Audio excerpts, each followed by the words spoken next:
Hello. So first అయితే part 1 చూసేయండి. దాంట్లో నేను ఇన్ని ఇయర్స్ నుంచి మేము పెట్టుకున్న కాయిన్స్ అన్నీ అలా డిస్పాచ్ చేసేసి యూనిక్గా ఉండే కాయిన్స్ అన్ని సపరేట్ చేసి పెట్టేసాము. ఇవన్నీ మరీ యాంటిక్వి.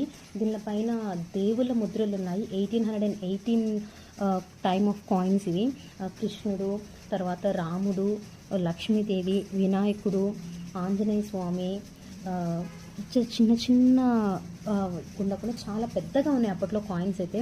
తర్వాత మా అన్న అయితే నేను చిన్నప్పుడు చూసిన చాలా చిన్న చిన్న కాయిన్స్ ఉన్నాయి. అవి అంటే సైజు చాలా చిన్నగా 55 పైస్, 25 పైస్, 10 పైస్, 20, 25 ఇలా అంటే డిఫరెంట్ కాయిన్స్. ఇదిగో ఇది ఆంజనేయ స్వామిది 1818. ఇది 1 అలా అంట. ఇలా డిఫరెంట్ ఏంటంటే పిల్లలకి చూపించడానికి రేపు పొద్దున మెమరీతో గుర్తుండిపోతాయి. రాను అన్నీ అంతరించిపోతున్నాయి. సో అట్లీస్ట్ ఎంతో కొంత వాళ్ళకి మన కల్చర్ చూపించడం కోసం నేను దాపెట్టి